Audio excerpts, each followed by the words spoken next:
Now, the greatest radio shows of all time. Suspense. The Shadow Node. Washington calling David Harding, counter-spy. Classic radio theater. The Great Gildersleeve. Fibber McGee and Molly. Dragnet. Gunsmoke. The Lone Ranger. Now, step back into a time machine with your host, Wyatt Cox. Good evening, friends of the Inner Sanctum. We're going to go to the movies today with an episode of the Screen Guild Theater. 80 years ago, April 5th, 1943, Robert Young, Margaret O'Brien, starring in Journey-for-Margaret. And we thank you for tuning in. On this Wednesday, you know what that means, this is the 5th day of April, 95th day of the year, 270 days remaining until we get to 2024. St. Patrick returned to Ireland on this date in 456 as a missionary bishop. In Virginia on this date in 1614, Native American Pocahontas married English colonist John Rolfe. 1621, the Mayflower set sail from Plymouth on a return trip to Great Britain. 1792, President Washington vetoed a bill designed to apportion representatives among U.S. states. This was the first time the presidential veto had been used in the U.S. In 1923, Firestone Tire and Rubber Company started production of balloon tires. Before that, they were just hard tires. They didn't have the air in the middle of them, which gave them some give, but they made them susceptible to puncturing. 1949, a fire in a hospital in Effingham, Illinois, killed 77 people, and that resulted in nationwide fire code improvements. Ethel and Julius Rosenberg sentenced to death on this date in 1951 for performing espionage for the Soviet Union. Winston Churchill resigned on this date in 1955 as Prime Minister of the UK amid indications of failing health. A 5-run of Spider-Man premiered on this night in 1978. Nicholas Hammond portrayed Spidey. The show almost universally panned despite pretty good ratings. Not even Stan Lee liked it. Only 13 episodes aired before cancellation. In 1980, Cubans fled into a number of international embassies in Havana. President Carter would speak to Cubans. Our heart goes out to the almost 10,000 freedom-loving Cubans who entered a temporarily opened gate at the Peruvian embassy just within this week. Now, Cubans took this as a sign to flee to the U.S., and hundreds of thousands took any boats available to flee to Florida in the Mariel boat lift. It was estimated the number that reached the U.S. in excess of 125,000. Kareem Abdul-Jabbar broke the long-standing record for most career points held by Wilt Chamberlain, and he did that on this date in 1984. Johnson looking for Kareem. He passes, guarded by Eaton. Kareem goes in. A Skyhawk. At the time of his retirement, Abdul-Jabbar held the record for most games played by a single player in the NBA. It would later be broken by Robert Parrish. He was also the all-time record holder for most points, 38,000, most field goals made, 15,000, and most minutes played, over 57,000. ABC News anchor Peter Jennings informed his viewers on this date in 2005 he had lung cancer. Finally, this evening, a brief note about change. Some of you have noticed in the last several days that I was not covering the Pope. While my colleagues at ABC did a superb job, I did think a few times I was missing out. However, as some of you now know, I have learned in the last couple of days that I have lung cancer. Yes, I was a smoker until about 20 years ago. And I was weak, and I smoked over 9/11. But whatever the reason, the news does slow you down a bit. I've been reminding my colleagues today, who have all been incredibly supportive, that almost 10 million Americans are already living with cancer, and I have a lot to learn from them. And living is the key word. The National Cancer Institute says that we are survivors from the moment of diagnosis. I will continue to the broadcast. On good days, my voice will not always be like this. Certainly, it's been a long time, and I hope it goes without saying that a journalist who doesn't value deeply the audience's loyalty should be in another line of work. To be perfectly honest, I'm a little surprised at the kindness today from so many people. That's not intended as false modesty, but even I was taken aback by how far and how fast news travels. Finally, I wonder if other men and women ask their doctors right away, "Okay, doc, when does the hair go?" At any rate, that's it for now in World News Tonight. Have a good evening. I'm Peter Jennings. Thanks and good night. Jennings would pass away 4 months later, August 5th, 2005. In 2006, Katie Couric announced she would leave the Today Show on NBC to move to the CBS Evening News. I wanted to tell all of you out there who have watched the show for the past 15 years that after listening to my heart and my gut, two things that have served me pretty well in the past, I've decided I'll be leaving today at the end of May. Couric would be on CBS about 5 years. Then she would move over to ABC News and Yahoo News, and she'd even do a daytime talk show. North Korea launched its controversial rocket on this date in 2009. The missile passed over mainland Japan, which prompted an immediate reaction from the UN Security Council, as well as participating states of six-party talks. It was on this date in 2018, agents with the U.S. Immigration and Customs Enforcement raided a slaughterhouse in Tennessee, detaining nearly 100 undocumented Hispanic workers in one of the largest workplace raids in the history of the U.S. Passing away on this date in history, General Douglas MacArthur. Old soldiers never die. They just fade away. MacArthur passing away in 1964. Also passing away on this date, Brian Dunleavy, Howard Hughes, the Supreme Court Justice Abe Fortas, who resigned in 1969 over an ethics scandal, Danny and the Juniors' Danny Rapp, also Nirvana's Kurt Cobain passing away on this date, poet Allen Ginsberg, race car driver Lee Petty, Nobel laureate Saul Bellow seized the day, Deborah Lee Scott, Gene Pitney in The Town Without Pity, actor Charlton Heston, and one that really hurt me, John Panette. Among those born on this date in history, educator Booker T. Washington, Spencer Tracy, the monologist Lord Buckley, Betty Davis, fine actress, Gregory Peck, Arthur Haley, the author of Roots, singer Gail Storm, Tony Williams of the Platters, Frank Gorshin, another great impressionist, and jazz saxophonist Stanley Turrentine. Film director Roger Corman still with us at 97. Wojo and Barney Miller, Max Gale, 80 years old. Diamond Dallas Page, pro wrestler turned fitness guru, 67 today. Judge Greg Mathis, 63. Paula Cole, singer, still wondering where all the cowboys have gone, at 55. The man who sang about Happy, Pharrell Williams, 50 years old. And a couple of pro wrestlers, the daughter of Ric Flair, Charlotte Flair, 37, and the son of Rey Mysterio Jr., Dominic Mysterio, 26. The generations in pro wrestling just keep on going. Though some of the people who celebrate the 5th day of April is their birthday, if this is your birthday... Hi, we're the Four Freshmen, and we just want to say, Happy birthday to you! And from 80 years ago, April 5th, 1943, the Screen Guild Theater, Robert Young, Margaret O'Brien, Journey for Margaret. That's coming up next on this Wednesday, Classic Radio Theater with Wyatt Cox on your favorite station. Now on Classic Radio Theater with Wyatt Cox, a gentle story of the horrors of war. How can I say that? You'll find out. May 5th, 1943, the Lady Esther Screen Guild Theater presenting Robert Young and Margaret O'Brien, Journey for Margaret.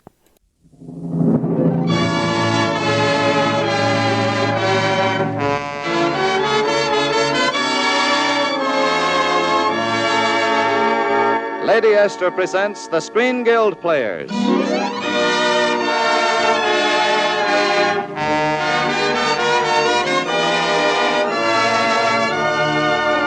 The Screen Guild play tonight, Journey for Margaret. The starring players, Robert Young, Anita Louise, Margaret O'Brien, and Billy Severn.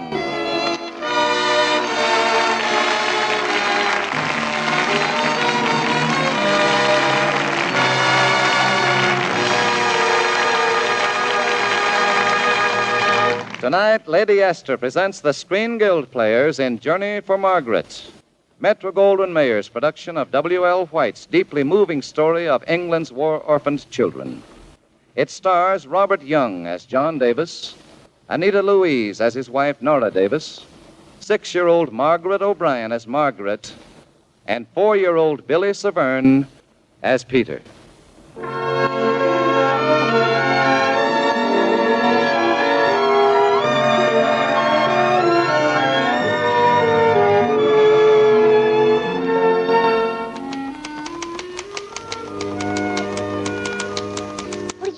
Daddy?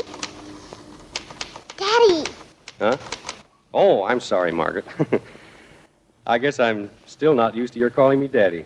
What are you writing, Daddy? I'm writing a story. About what? Oh, about you and me and a couple of other people.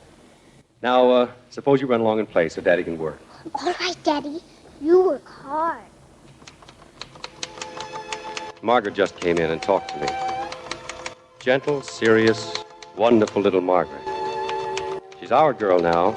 Margaret Davis, daughter of John Davis, foreign correspondent. That's me. And Mrs. Davis. That's Nora. This really started the first day we got back to London. Nora and I'd been through a lot those last few months. Poland, Norway, Holland. All the hopeless horror of the fall of France. Now back in London again, sitting in the third-floor room of our hotel, we were having a drink. Nora was drinking milk, of course. John, I know it's sacrilege, with milk I mean, but we ought to drink to something. Nora, I want you to go home. I'm sorry. Motion denied. Oh, please go. For me. For us. Go back to New York. And have our baby there. No, John. Please, Nora. You saw what they did to Rotterdam. You were in France. They'll do it here, too. I imagine they will. But they're still having babies in London. Even in Rotterdam. I can't run away from life, John. Neither can you. I might have known you'd just make a speech. Oh, I'm sorry, darling. I didn't mean to get maudlin. You know, I'd better have a drink of your whiskey. I've got to sober up.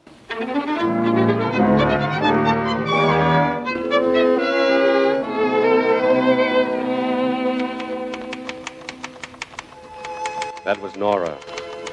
Brave, gallant Nora who never once complained. Not even when I had to leave her in the hotel room alone. It was about a week later, I think, my first London raid. I was out in the street with Herbert Allison, head of our London office. I guess it must have been pretty bad. The Heinkels roaring up there in the dark and the ack-ack making an awful clatter. That was close, John. Pretty rough on you to drag you out tonight. Oh, forget it. If I didn't come out tonight, what would I write about tomorrow? Oh, what will you write about anyway? Meaning what? Now, let's face it, old boy. That stuff you've been turning out is terrible. Straight out of the icebox. Don't forget, I've got to keep a weather eye on the censor. The censor wouldn't cut the stuff I want. The sort of copy you sent from Madrid. I'll wager those stories even made the telegraph girls cry. Well, that was before Munich. Before Czechoslovakia and before France. I can't blame it on that, John. It's you. You've changed. You don't get mad anymore. Now, if you could get mad the way you used to... A man can't go on feeling forever. There's a limit. By and by, he finds himself dead. That's why I can't get mad. I'm dead. Perhaps. Oh, look, there's something across the way. Direct hit, I think. Come on. Yes, somebody found a telephone. Call it in. Gas and water lines broke. Up to it now and stand by with the ambulance. What was it, Warden? A direct hit? Oh, yes, sir. Direct hit it was, sir. Family in the name of Humphreys. Mother and son. Bringing the litter out here now. Here they are. Hold the boy. I'll hold him, nurse. Thank you. Now, if we could get him to give up that little wool lamb. I'll get it. Look, son, let me hold the lamb for you, will you? I'll give it back. Honest, I promise. That's a good fellow. Now, go ahead, nurse. I don't think anything's broken. Shot, perhaps. Anything hurt you, son? Your arms? No, don't hurt. Oh, good. I'll take him along. Oh, come along, soldier. You're going to be fine. The cowards. The filthy, rotten cowards to hit a kid like that. What's the matter, John? Getting mad? Oh, cut it out, Allison. I'm sorry. What are you going to do with that lamb? Lamb? Say, I forgot to give it back. I'd keep it if I were you. Prop it up on your typewriter when you get back to the office. Thanks, but I'm not going back to the office right now. I think I'll go home and look in on Nora.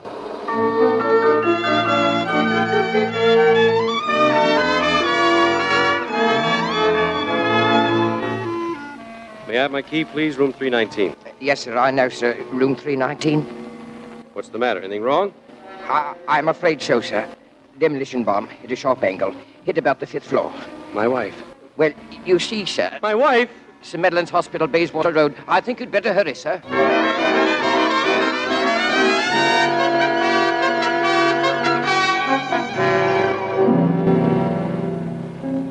I think you can see her now, Mr. Davis. Just a few minutes, though. I gave her a hypodermic. Thank you, Doctor. Before you go in, one thing you ought to know. I had to operate. Operate? Well, why? There was a lesion from bomb percussion. She'll be all right. She's got to be all right. She will be. Of course, she won't be having another baby. You mean for a long time? Ever. Ever? You mustn't let her know that yet. The full truth right now would make it worse. Do you understand? Yes, yeah, I understand. Can I go in now? I think so.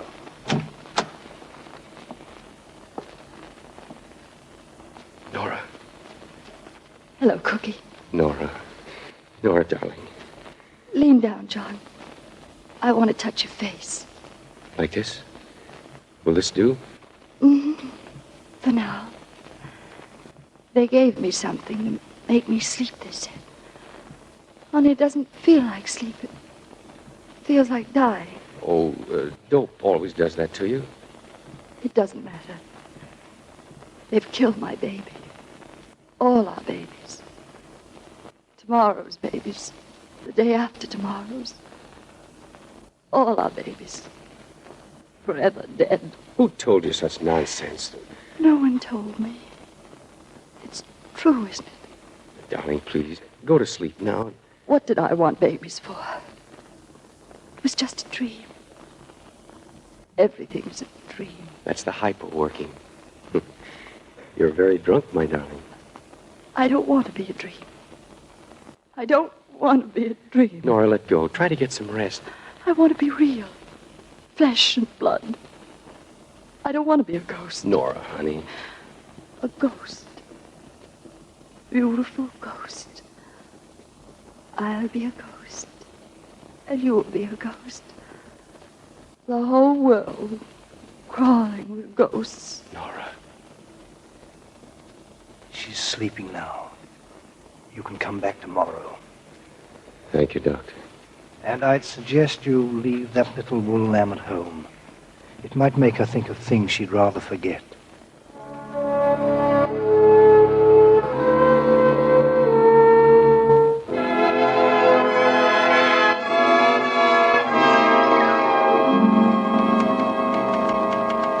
As soon as Nora could travel, I sent her back to the States.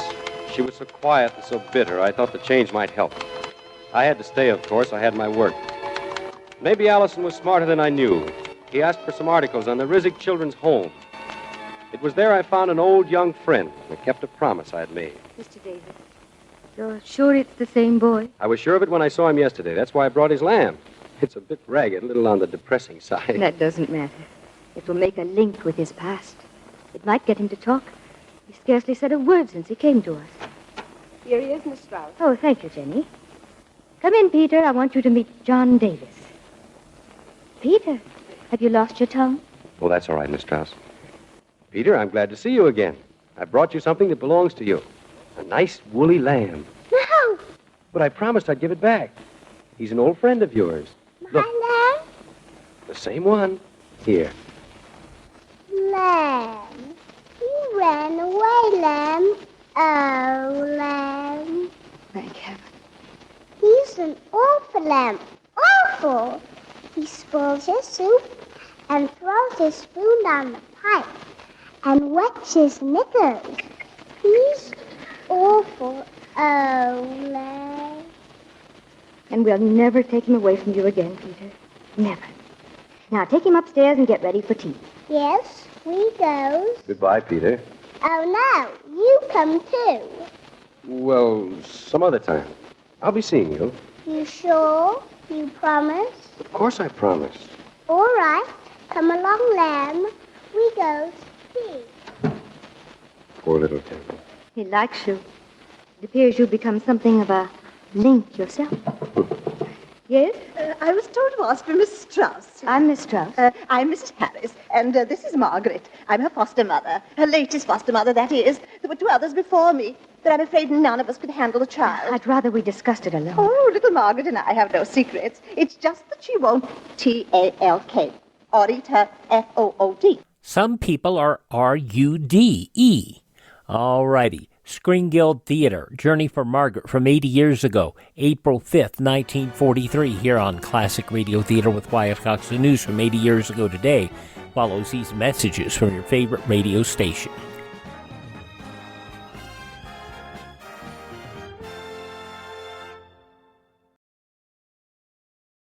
Here's Mike Lindell talking about getting your best friend something special.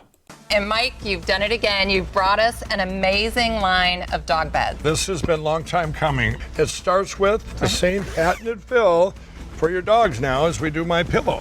I wanted everything covered in sizes from your largest dog to your smallest dog. You can throw them in the washer and dryer. The dogs love it. They asked, and here they are. This is why you get the dog bed. This is the main reason. The dogs love it. And you've got that 10-year warranty, right? I can do it because the dogs love it. They don't want to wreck their bed. And you can get these MyPillow dog beds at a price lower than the big box stores, as low as $19.95. Call 1-800-928-4715, 1-800-928-4715, or go to mypillow.com/pet and use my promo code Wyatt. Treat your best friend to a MyPillow dog bed, mypillow.com/pet. Promo code Wyatt.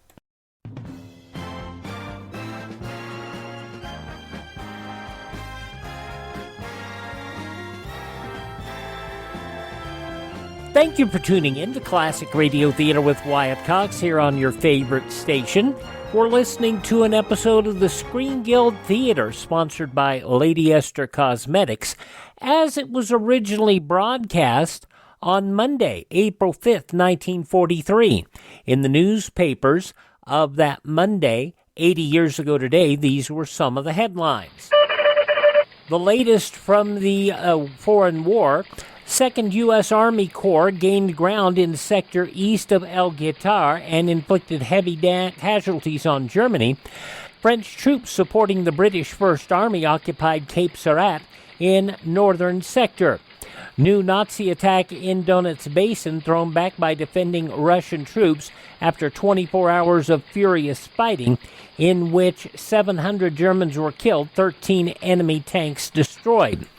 British bombers again striking heavy blow at German industrial city of Essen. Great Krupp munitions works damaged heavily. Navy reporting 8 new attacks on Japanese in series of raids on Kisks, bringing to 46 the total number of attacks made by U.S. flyers on the Aleutian Island base in the last month.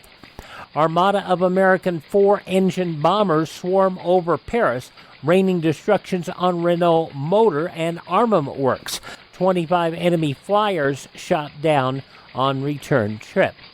Berlin radio announcing former French premiers Léon Blum and Edouard Daltier and former Allied leader General Maurice Gustave Gamelin will be transferred to Germany to thwart a British-American attack against these men. 1 person killed, at least 39 injured when a freight train plowed into a passenger train coach almost in downtown Memphis. The dead, a woman, was not identified. One funeral home reportedly had its ambulances already taken 36 persons to hospitals. The accident occurred at Main and Broadway in a railroad yard. The freight, a Missouri Pacific train from Little Rock, apparently hit the Yazoo and Mississippi Valley passenger train in the side, derailing 2 coaches, one of which overturned. The passenger train en route to Greenwood, Mississippi. A troop train and a Rock Island passenger train collided head-on near Little Rock yesterday, killing the trainman. He was an engineer on the Memphis to Hot Springs passenger train.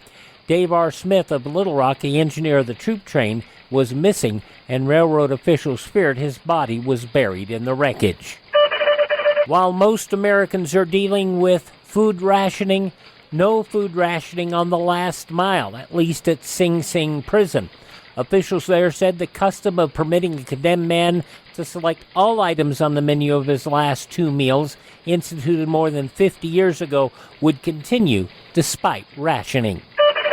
Governor Chauncey Sparks of Alabama declared in Tuskegee yesterday that absolute segregation and independent development should govern the conduct of the white and Negro races in the South. Sparks asserted, in addition, that economic justice, a fair deal, and all the opportunity of entering every channel of service among your people should be guaranteed to Negroes. In an address prepared for delivery at Founders Day exercises at Tuskegee Institute, the governor said he was talking plain about the so-called problem of race relations. Those some of the day's top news stories as reported in the newspapers of Monday, April 5th, 1943, on your radio, Screen Guild Theater, which continues now on Classic Radio Theater with Wyatt Cox.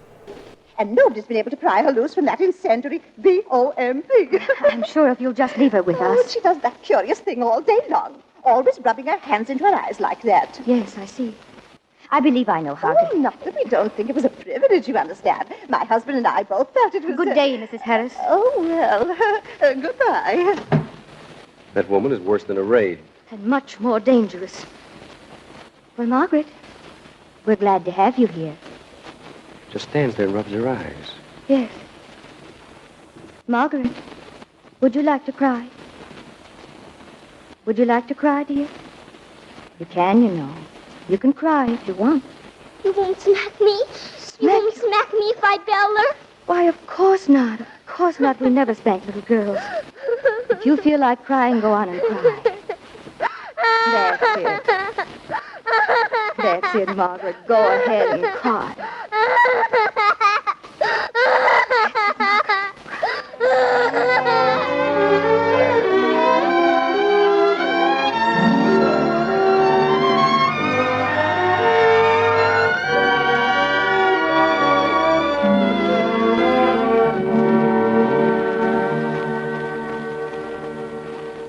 I really ought to be getting along, Miss Strauss. I'm way overdue at the office. You've been wonderful with the children, Mr. Davis. Well, having tea was fun, but giving them a bath, that's a little out of my line. They like you. I told them you'd come in to say good night. Right in there. Well,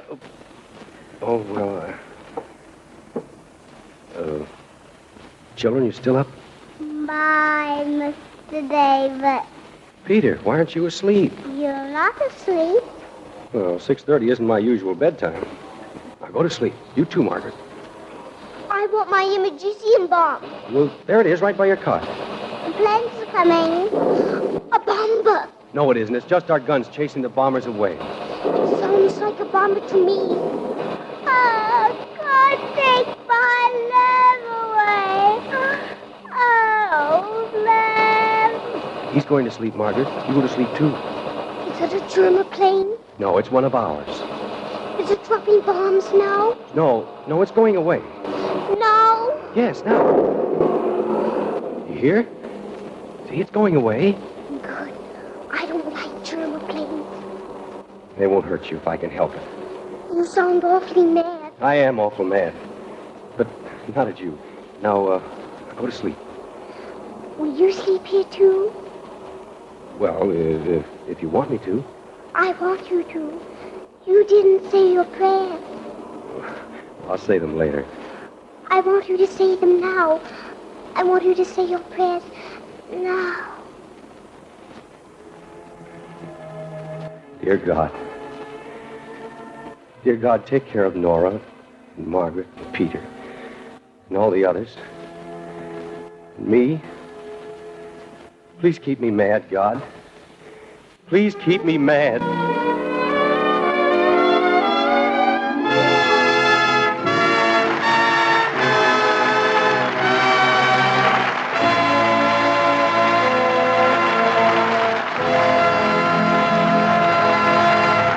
So the curtain falls on the first act of Journey for Margaret, starring Robert Young, Anita Louise, Margaret O'Brien, and Billy Severn.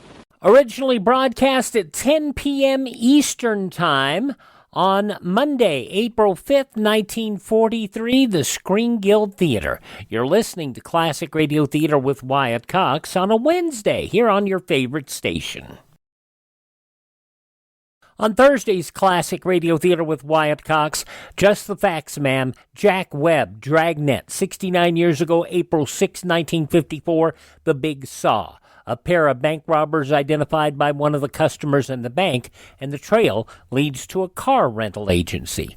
That'll be on tomorrow's Classic Radio Theater with Wyatt Cox. But now the conclusion of the Screen Guild Theater presentation, Journey for Margaret, starring Robert Young and Margaret O'Brien, 80 years ago, April 5th, 1943.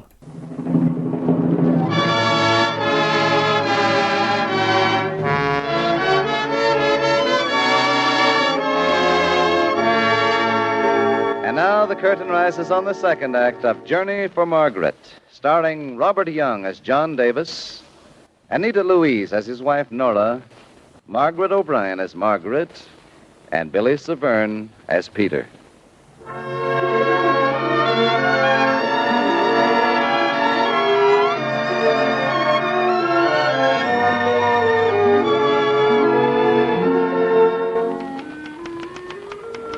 As the days passed, I saw a lot of Margaret and Peter. And when Allison decided to send me to the States for a vacation, I cabled Nora asking her if I could bring the children home with me. When she didn't answer my cable, I phoned. Allison and I waited hours for the call to get through, and then... Hello? Yes, I'm ready. Hello, Nora? Nora? Yes, John. It's me. Oh, gosh, I'm glad. You didn't answer my cable. Well, I just got it, John. I've been away in the country. I haven't been feeling so well. Nora, I know you. You're not trying to get better. Well, maybe I wasn't, but I am now. Oh, John, it's a wonderful idea. I'm so excited. I know, but which one, the boy or the girl? Oh, darling, you can't ask me to decide. Well, you can't ask me either. If you knew them, Nora... Oh, then, darling, bring them both. Both? Are you sure? Of course. I mean, really sure? Oh, John, dear, come home and find out. Oh, Cookie, you're wonderful. I'll cable you tomorrow. Allison, she said yes, she wants them both. So I surmised. Now all you have to do is to get them passage.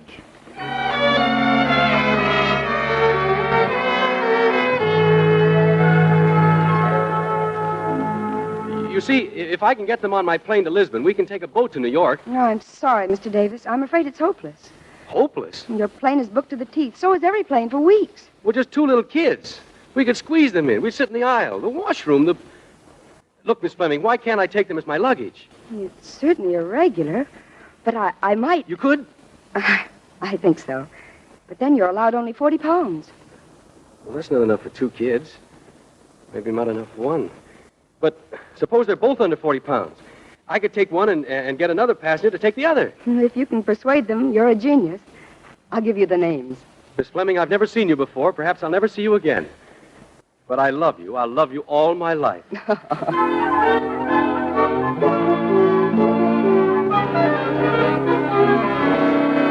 I know it's a strange request, Mrs. Bailey, but I've tried all the other passengers and been turned down. I'll make it up to you for everything you have to leave behind. If you take this child... Mr. Davis, I'm going to live with my daughter in Canada. I have no one else left. My husband and my son. Oh, I'm sorry. It isn't easy to choose one 40-pound package that will represent 50 years of living. Those few things I can't give up. Well, you've been very patient, Mrs. Bailey. Thank you, and I do understand.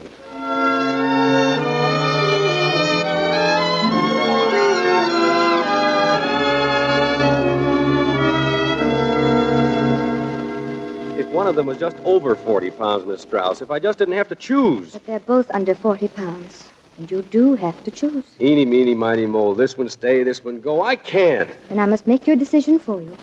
You? Yes, I'm used to it. Here we must make decisions every day. You wait here. You will know which one in a minute. Fine spot to be in. I didn't like them both. They weren't so sweet. One of them didn't like me. Mr. Davis, Yes, Margaret? Judy says to tell you it's a girl. A girl. Margaret, darling. Oh, Margaret, darling. I hope it's the right one, Mr. Davis. Could there be a wrong one? Margaret! Margaret! Does he know? I tried to explain. He's so attached to her. Margaret goes away. I goes too. I wish it were that easy, son. But I want to goes too with my Mr. Davis. Well, look, Peter, you'll be having a lot of fun. You'll go to live somewhere in the country, maybe. There'll be horses and cows and sheep, and real live lambs. Don't walk. I'll send you some presents, too. A nice new teddy and maybe an elephant. Don't walk. Of course you do. I'll send them to Trudy for you. Don't walk. All he wants is that little ragged lamb of his. Look at the way he holds on to it. I know. Peter, I'm leaving you, but it isn't because I want to. I like you, Peter, and someday I'll come back. Someday soon. Oh, gosh. It's getting late, Mr. Davis. If you don't want to miss that plane. Yes. Peter, will you say goodbye? Please, Peter. No, wait, don't leave like that. Peter, wait. Forgive me. I think it's better so. Yeah, I guess you're right. Besides, well, you said yourself it's getting late. Well, you better be going. Goodbye, Trudy. Goodbye. I only wish you could be taking both of them.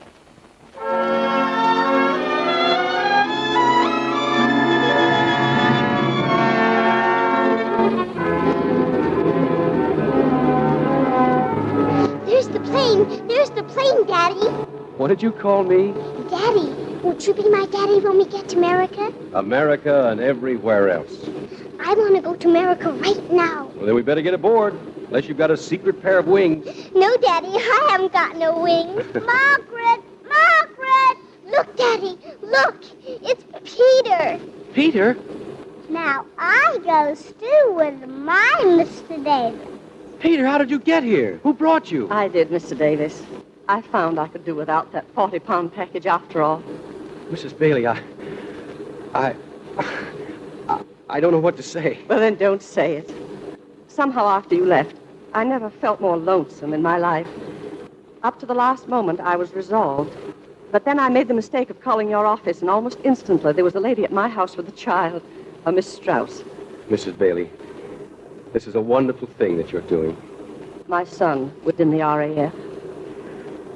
Now, shall we go aboard?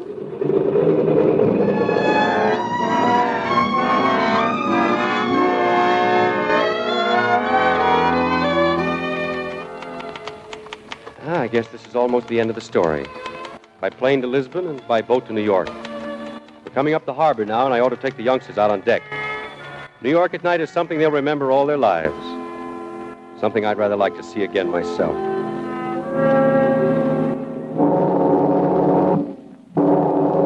Daddy, look at all the stars in America. It's Christmas. It's Christmas. No, those are the lights of New York City. The biggest city you ever saw. What's it got lights on for? To light up the city, just like... Didn't you children ever see a city with its lights on? No. What's it got its lights on for? Well, because that's the way all cities look when they're not afraid of being bombed, when they're not right in the war. Isn't America right in the war? Well, only a few days now. Daddy, we stopped. There's a lot of people getting on from that little boat. Newspaper men like Daddy. What's it got its lights on for?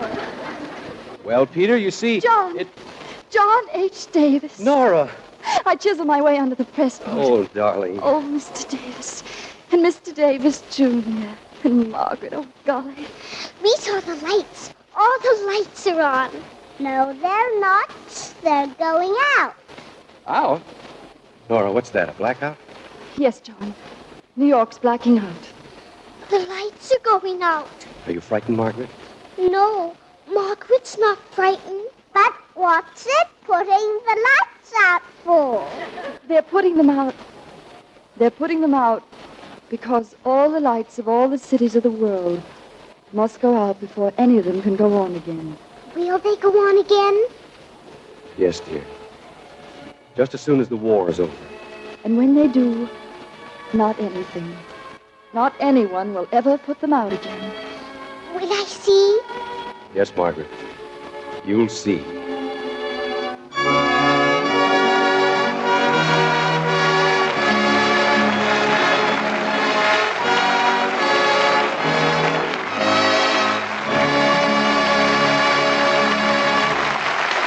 Thank you, Billy Severn, Margaret O'Brien, Robert Young, and Anita Louise for your grand performances in Journey for Margaret. Well, Mr. Bradley, it's always a pleasure to appear on these programs for the benefit of the Motion Picture Relief Fund. Tonight, the pleasure was double for me by having had the opportunity to work with two such talented children as Margaret O'Brien and Billy Severn. Most of us could learn a lot about acting from them. Next week, the Lady Esther Screen Guild Players will present Pittsburgh. It will star Marlena Dietrich, Randolph Scott, and John Wayne. Be sure to listen. Robert Young will soon be seen in Slightly Dangerous. Billy Severn can soon be seen in Man Down Under. Margaret O'Brien is soon to be seen in Dr. Gillespie's Criminal Case. All Metro-Goldwyn-Mayer productions. Anita Louise recently appeared in the play Mr. and Mrs. North.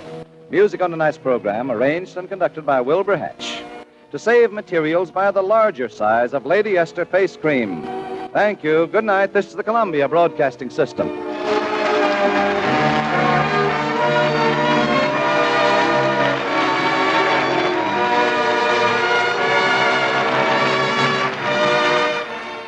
April 5th, 1943, the Screen Guild Theater here on Classic Radio Theater with Wyatt Cox. Thank you for tuning in. Visit my webpage, classicradio.stream. Stream our shows, learn about building a classic radio collection of your own. You can contact me, find a link of podcast sites where you can download our shows. You can also find our social media links there. And if you'd like to help support us, you can buy me a coffee. The Buy Me a Coffee money helps us acquire additional classic radio collections and to maintain our distribution channels. That's at classicradio.stream. And also, if you'd like to support us, if you go to mypillow.com, pick out something good there, either at mypillow.com or mystore.com, and use my promo code Wyatt. That's WYATT. Save a bunch of money and help support this show. Thanks for tuning in. Tell all your friends the greatest radio shows of all time are right here at this spot on the dial. Classic Radio Theater with Wyatt Cox on your favorite radio station.